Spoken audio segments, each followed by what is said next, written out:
Hello and welcome back to Sharing a Chapter a Day. This is Do, Ra, me, and today I will be reading Chapter 89 of Engagement in Peril by Dara Odoe Sok. Chapter 89 is titled Long-Term Substitute Teaching for Long Beach Unified School District. That summer of 2005, Benevolence got pregnant by the very teacher she was working for at Cabrillo High School. By now, Benevolence had lost her bank job at Wells Fargo because management accused her of stealing money from the bank, which in actuality was her cousin's Chastity's doing. Chastity was working at the local in-store Wells Fargo Bank branch then at the nearby Albertsons and also had stolen about $1,500 of the bank's money, and then she quit the job soon after, all of a sudden.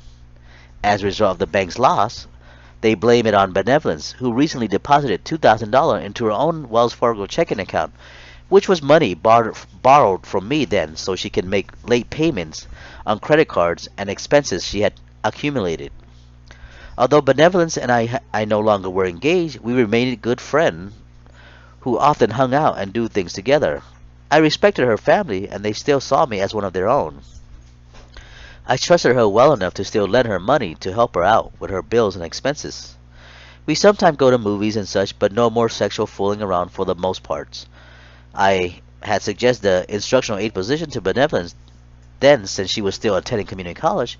She managed and was able to find a full-time position with a severely handicapped classroom at Cabrillo High School, and one thing led to another. While working there with a married male classroom teacher, she was eventually knocked up by that particular classroom teacher then.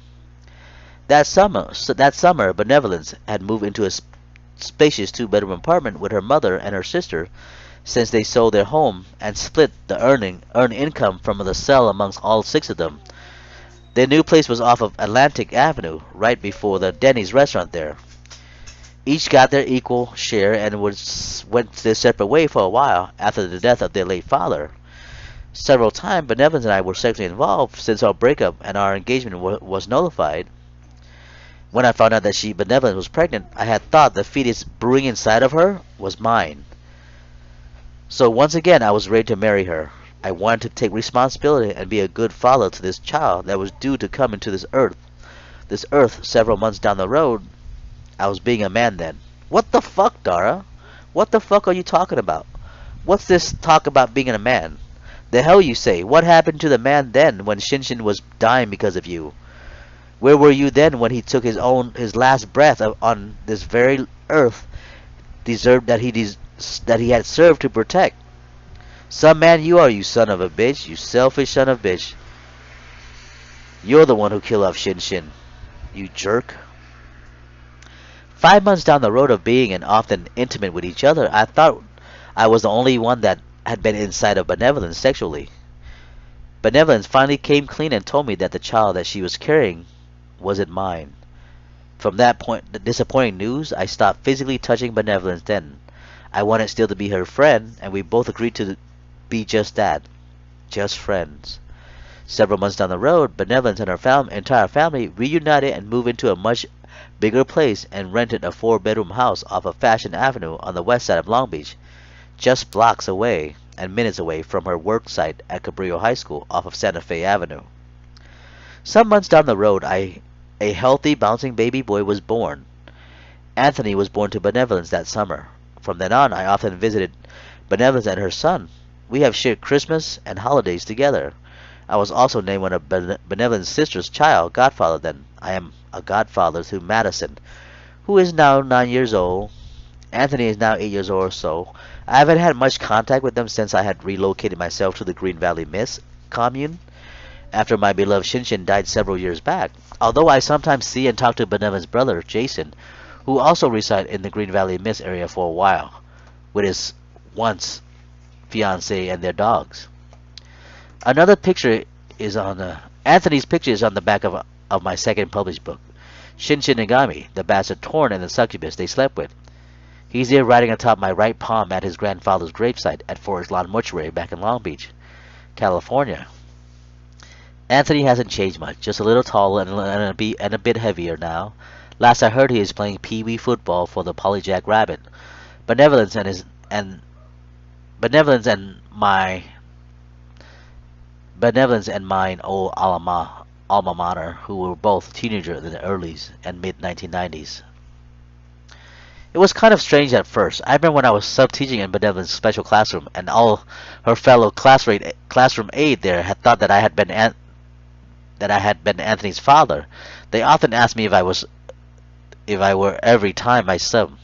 They often asked me if I were his father every time I suffered that severely handicapped classroom at Cabrillo. I didn't say much, and I had no idea what Benevolent was telling them.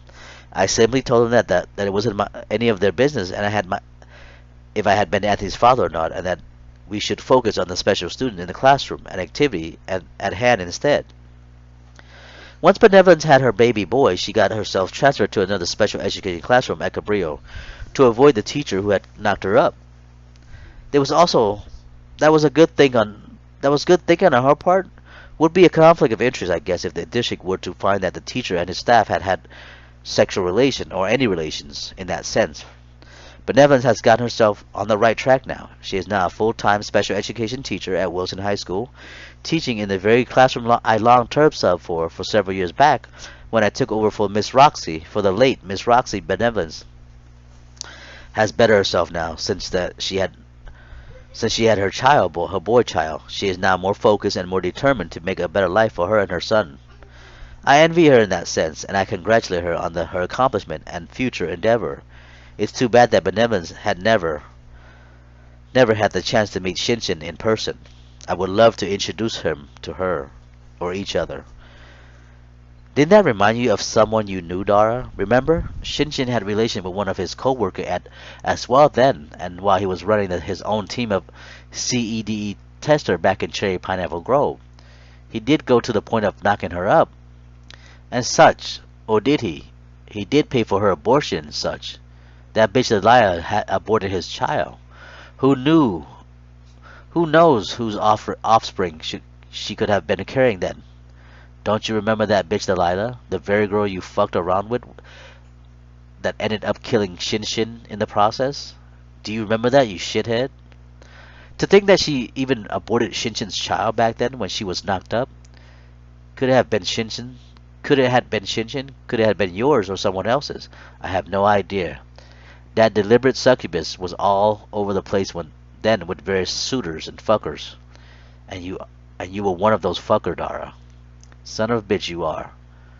And Shinshin ended up paying for her abortion as well. She fed him some lies, and he casually paid for it with his earning. See how nice and an idiot he had been then? I'm still ashamed of you, Dara. I am quite ashamed of you. I often work at Cabrillo since then. Most time I was there running my team and of tester during the CEDE testing session. Cabrillo was one of the schools that had over 1,000 minority students who had to be tested. My team and I often spent several weeks there, testing every student on our assigned list.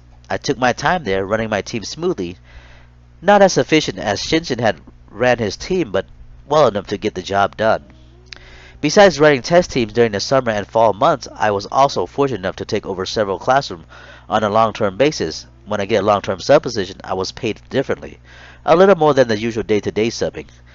My first long-term sub teaching assignment was at Tinship Preparatory Academy on the east side of Long Beach, several blocks from Cal State Long Beach. I took over an autism class then, a pre-K autism class, and once again I was reunited with my lovely good friend Blanca Romero. She had been an instructional aide there before I arrived and had been a CEDE tester for several years now as well. I took over this autistic class of all preschool boys, of which their age ranged from 3 to 4-year-old. We had 13 toddler boys then, and I had 3 assistants to help me with daily classroom tasks and activities then. These autistic boys had a routine then. Once they were brought to the school via school bus or dropped off by their parents, we then picked them up from our designated area and lined them up. From there, we marched them off toward and into our classroom, several buildings down from the pickup area. Once in the classroom hallway, the special students are used to the restroom facility. The special student then use the restroom facility if need be, and once in the classroom, they are to take off their backpack and coats and hang them. While we prepare their morning breakfast for them, they have free time for about 15 minutes or so, playing with toys, reading books, and viewing Disney videos. After the quick recess, they are to be seated at the small round table and share breakfast with everyone. We encourage these students to be independent and self-reliant throughout the day and during most of our school activity. We want them to be able to do things for themselves. We asked them individually what they wanted to eat that morning. They had choices using picture card they would take from their Velcro folder and place on their sheets on what they wanted to eat. Besides the pool picture card, they also have to ask for what they wanted to eat, ranging from cookies, chip, to hot meals. This method was also used for their drinks and daily schedule as well, from restroom to bathroom breaks, from recess to bathroom breaks. They were on they were on a daily routine regimen then, and it worked well for all of them. All 13 boys were all assigned to an all-day preschool classroom. My aides then were wonderful people. I was helped then by Miss Blanca Romero, Miss Blanca F., and Miss Kendra. Since they had been there much longer than me, I allowed them to run the classroom as they liked and as they saw fit. I was just simply a warm body there who were legally responsible to oversee the classroom then. We all had a routine, and that's what helped us get through the day. I was lucky enough to sub-teach in the classroom for over 3 months then. From then on, Blanca and I shared many interests together. We became closer friends, and eventually I was invited to her home to meet her fiancé and family, and more will be spoken of my involvement with them later. After 3 months of subbing for teacher for the autism class, a new full-time special education teacher was found, and I was then reassigned to a day-to-day substitute position again. Lucky for me, shortly after teacher, I found another long-term sub-teacher position at Jordan High School on the north side of Long Beach, off the corner of Atlantic Avenue and just before South Street. I was glad that I got another long-term assignment. It was here at Jordan that I met Shai, who too became a good friend of mine to this day. I took over a severely handicapped class with 13 wheelchair students then. The classroom special education teacher had up and left the school and his classroom all of a sudden, without telling anyone. He had found a better job with the Los Angeles Sheriff Department then, and since the pay and benefit were much better than that of a school teacher, he left suddenly without telling anyone, except Shai. He hadn't bothered giving a 2-week notice or such to the school district, or to the school. He left them all high and dry. I was happy to take over the position then. The pay would be good, and it seemed an easy position enough. So I had thought. Besides, it was here that I also met Mrs. Calderon, who teaches moderate special education student right next door to me. She was a cute Hispanic teacher, and we were quite friendly toward each other then as well. She also helped me with much of my classroom activities. She also helped with several IEPs then for student updates and yearly IEP assessment. Once again, I was just a certified warm body then in the classroom. Besides Shai helping me, I was given several substitute instructional aides throughout the 4 months I was there. One in particular was Major White, a fellow CEDE tester that I had come to know the last 4+ year or so. He was able to stay in my special education classroom until school ended that summer. He didn't do much, just helped me with lifting, changing, and feeding of the severely disabled student. Half of the time there, he was napping, and we often played various board games while all the students rested on their mats and makeshift bed atop the bedroom, the classroom mats that were laid out on the tile floor.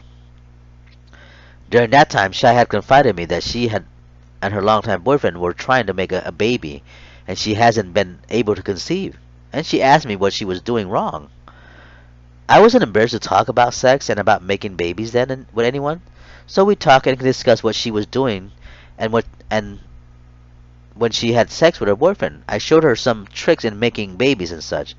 I printed out several sexual positions for the couple to want to conceive a baby then, things I found out on the internet, and gave them to Shai and told her to try and experiment with them. Eventually, some months down the road, Shai was impregnated, and eventually she and her boyfriend got married as a result.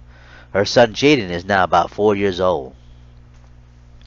All 13 severely handicapped students came from various walks of life. Some came from good Christian family, while others came from drugged-up mothers and drunk fathers.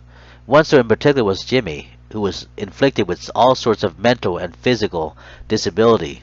He also had lupus. He had lupus, Tourette syndrome, and many other physical and mental disability that was inflicted with. I was sure God was punishing him for some reason. He was also blind in one eye, and half his body was paralyzed. He was quite active nonetheless, throwing throwing up and kicking around his one good side, cursing and throwing a tantrum when he didn't get his way. He often ripped up his diapers and at me. He often threw his ripped up diapers at me and Major as well. He often cursed us throughout the day with harsh, derogatory words that he had learned from home and such. He was quite independent as well. He often fed himself and was also wheeled around himself in a circle throughout the classroom hallway.